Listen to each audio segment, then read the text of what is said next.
आज हम लोग देखेंगे गॉस के नियम के अनुप्रयोग। तो इसमें पहला है अनंत लंबाई के एक समान आवेशित सीधे तार के निकट विद्युत क्षेत्र की तीव्रता। ठीक है, तो इसके लिए हम क्या करेंगे, एक अनंत लंबाई का एक तार लेंगे, ठीक है, जिसकी लंबाई अनंत हो। सपोज ये अनंत लंबाई का तार है, ये इसकी ये लंबाई देखिए, ये ऊपर और नीचे दोनों तरफ इनफाइनाइटली लॉन्ग है, मतलब अनंत तक लंबा है। तो क्योंकि हम इतने बड़े तार के लिए वैसे नहीं निकाल सकते हैं, तो हम क्या करते हैं, इस तार का एक छोटा सा हिस्सा ले लेते हैं जिसकी लंबाई क्या हो, L।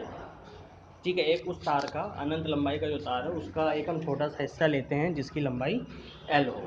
ठीक, उस पर ये चार्ज है, ये आवेश प्लस प्लस वो धनावेश है। ठीक, अब हमें क्या करना है, और इसका जो रेखीय आवेश घनत्व है वो लैम्डा है। रेखीय आवेश घनत्व लैम्डा है, तो ये आप पहले पढ़ चुके हो। तो Q equal to lambda L होता है।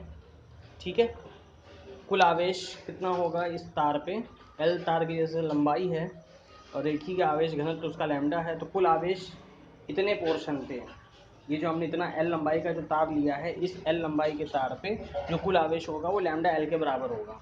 ठीक है, प्रति एकांक आवेश जो है वो लैम्डा है प्रति एकांक लंबाई पर। अगर उसमें लंबाई से मल्टीप्लाई करते हैं तो कुल आवेश निकल आएगा, तो Q equal to lambda L हो जाएगा। ठीक, तो ये यहाँ तक हो गया। अब आते हैं कि अब हमें इस पर कैलकुलेट कैसे करना है। तो इसके लिए मैंने आपको बताया कि गॉस लॉ यूज़ करते हैं इसके लिए। तो देखो, सबसे पहले क्या करेंगे, इसके लिए एक जो है अनंत लंबाई का आपने तार ले लिया। ठीक, ये एक अनंत लंबाई का तार लिया। अब इससे क्या होगा, इससे जो इसमें धनावेशित चार्ज है, तो ये धनावेशित चार्ज से अगर आप देखो तो फील्ड लाइंस, जो विद्युत क्षेत्र रेखाएं वो इधर भी निकल रही होंगी, इधर भी निकल रही होंगी, इधर भी निकल रही होंगी, इधर भी और इधर भी, क्योंकि धनावेशित से आपको पता ही है चारों तरफ निकलती हैं। ठीक है, तो हमें कोई ऐसा एक गॉसियन पृष्ठ लेना है, गॉसियन सतह ऐसी लेनी है जो कि इस पूरे आवेशित जो तार है उसको ढक सकें।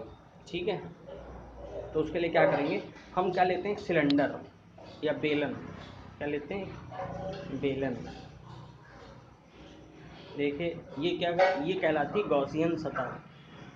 ये देखिए इसमें फिगर में देखिए गॉसियन पृष्ठ लिखा, तो ये क्या है, गॉसियन पृष्ठ है। ठीक है, अब क्या करना है, इसमें जो विद्युत क्षेत्र और ये जो सतह है, इस सतह से ये विद्युत क्षेत्र रेखाएं निकल रही हैं इधर की तरफ, ई, इससे विद्युत क्षेत्र रेखाएं निकल रही हैं ई, और धनावेशित है तो इधर भी निकलेंगी ई, इधर भी निकलेंगी ई। ठीक, अब देखो, और इसमें ऊपर की तरफ भी ई, ऊपर की तरफ भी जो है, अब ये देखिए, अब क्या करना है कि हमको, क्योंकि ये आवेशित तार है, ये केवल जो है एक कोई पतला तार होगा। ठीक है, अब देखो, जो इलेक्ट्रिक फील्ड है उसकी डायरेक्शन तो हमने ऐसे मानी हुई है, ऐसे मानी हुई है। ठीक, अब देखो एरिया वेक्टर अब हमको देखना है, क्योंकि गॉस का फॉर्मूला क्या है, किसी भी बंद पृष्ठ से, किसी बंद पृष्ठ में अगर कोई आवेश परिबद्ध है तो उससे निकलने वाला कुल फ्लक्स कुल आवेश का 1/ε0 गुना होता है। ठीक है, तो इसमें आपको यही करना है। तो आपको कुल फ्लक्स निकालना है, तो कुल फ्लक्स कैसे निकालोगे, जो विद्युत क्षेत्र है ई और जो उसका जो क्षेत्रफल है सतह का, उसका मल्टीप्लाई करा दो, तो उससे कुल फ्लक्स आ जाएगा pi equal to E into A. ठीक, तो इसमें देखो ये आपका विद्युत क्षेत्र इधर आ रहा है, और क्योंकि मैंने आपको बताया था कि जो एरिया वेक्टर होता है वो हमेशा अभिलंब होगा, सतह के अभिलंब होगा। तो ये गॉसियन सतह है, इसके अभिलंब, इस सतह का अभिलंब क्या होगा, इधर की तरफ। ठीक है, और इधर इसका अभिलंब क्या होगा, इधर की तरफ, इस सतह के लिए अभिलंब क्या होगा, इधर की तरफ। तो इसमें देखो, इसमें 3 सतह हैं, एक सतह ये है, एक सतह ये है, एक सतह ये है। तो विद्युत क्षेत्र की दिशा जो है वो हमारी एक्चुअली इधर से इधर है। विद्युत क्षेत्र या तो आप इधर से इधर या इधर से इधर, क्योंकि पॉजिटिव है, ठीक है। तो विद्युत क्षेत्र आपकी इधर से इधर है। तो इसमें क्या करेंगे, ये आपका एरिया वेक्टर है dA, और ये विद्युत क्षेत्र है। तो इस सतह के लिए, सतह नंबर 1 के लिए dA और E के बीच का कोण कितना है, 90 डिग्री। तो थीटा बराबर 90 डिग्री, तो E into D A into cos theta यानी कि कॉस 90, ये हो गया आपका 0 डिग्री, ठीक है। तो पहली सतह के लिए 0 हो जाएगा। ऐसी तीसरी सतह के लिए अगर निकालेंगे, देखो E आपका ये है, E आपका ये है, और डी ए इसका परपेंडिकुलर होगा कि निचली सतह है ना बेलन की, तो उसके लिए ये जो कोण बनेगा वो आपका 90 डिग्री बनेगा। तो यहाँ पर भी वही फार्मूला लग जाएगा, ई ए कॉस 90, तो ये भी 0 हो जाएगा। केवल ये वाली जो सतह है, ये वाली समझिएगा, केवल जो है ये वाली जो सतह है, ये वाली, इस सतह के कारण ही इसका विद्युत फ्लक्स निकलेगा। ये E है, तो ये आपका dA है, दोनों की डायरेक्शन एक है, तो E dA हो जाएगा, ठीक। यहाँ तक बात समझ में आ गई। अब देखो, तो इसमें देखो यही किया गया है। यहाँ देख लो E और dA की डायरेक्शन समान है, और यहाँ पे E और dA की डायरेक्शन परपेंडिकुलर है। नीचे वाली प्रश्न में भी E और dA की डायरेक्शन परपेंडिकुलर होगी, ठीक है। तो डी फाई E बराबर integral E dot D A, D phi equal to E dot D A equal to E dA cos 0, यानी कि E dA आ गया। अब गॉसियन पथ से गुजरने वाला फ्लक्स, तो इसके लिए क्या करेंगे, इसके लिए आप इंटीग्रेट कर दोगे, ये इसका इंटीग्रेशन कर दोगे, तो ये फाई ई हो जाएगा, ये हो जाएगा इंटीग्रल ई डॉट डी ए। तो ई डी ए, अब ई डी ए में ई तो कांस्टेंट है, तो ई बाहर आ जाएगा, तो आपका केवल रह जाएगा ई इंटीग्रल डी ए। और इंटीग्रल डी ए का मतलब होता है, मतलब पूरा जो ये जो पृष्ठ था, ये पृष्ठ यानी कि उसका बेलन का वक्र पृष्ठ का क्षेत्रफल। तो बेलन का वक्र पृष्ठ कितना होता है, 2, यानी कि ये पूरा पृष्ठ हमको लेना है, क्योंकि इस पूरे पृष्ठ से विद्युत क्षेत्र लाइन जो है, विद्युत क्षेत्र रेखाएं निकल रही होंगी। तो ई इंटू 2 पाई आर एल हो जाएगा, मतलब इंटीग्रल ऑफ डी ए क्या हो जाएगा, 2 पाई आर एल, ठीक।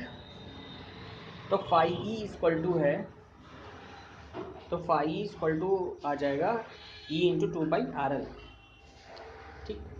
अब देखो, ये ऊपर के लिए लिखा हुआ, इस पृष्ठ के समतल से रोध से गुजरने वाला विद्युत फ्लक्स शून्य, क्योंकि इन तलों पर ई और डी ए सभी स्थानों में परस्पर लंबवत है, ठीक है।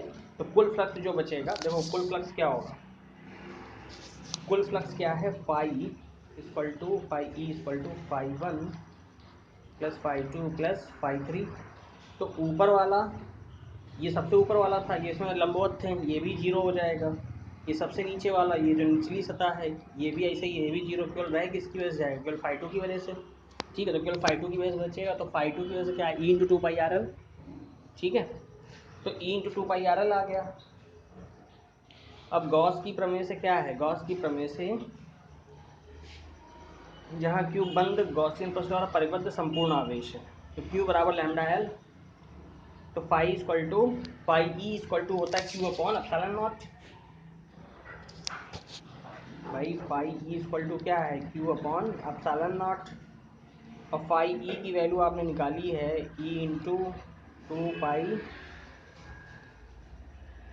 E into 2 pi R L, ये बराबर है Q upon epsilon naught. Q बराबर आपने निकाला है लैम्डा एल, ये बराबर हो गया epsilon naught, L L cancel. तो ई इक्वल टू क्या आ जाएगा,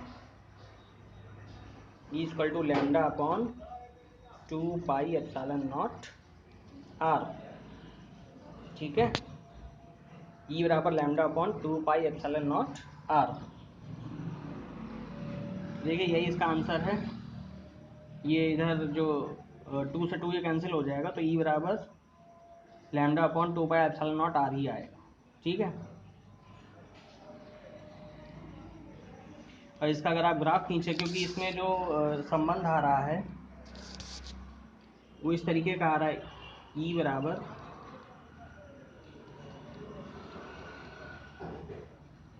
ई बराबर लैम्डा अपॉन 2π/0 आर आ रहा है, यानी कि ई प्रोपोर्शनल है 1/r के। ई प्रोपोर्शनल क्या है, 1/r के। तो ई और आर में अगर आप ग्राफ खींचोगे तो ये आपका इस तरीके का है, ठीक है। तो ये आपको यहाँ तक आपको ये कर लेना है, ठीक है। मतलब समझ में आ गया होगा, अगर नहीं समझ में आया तो आप पूछ सकते हो, ठीक है। Okay, thank you.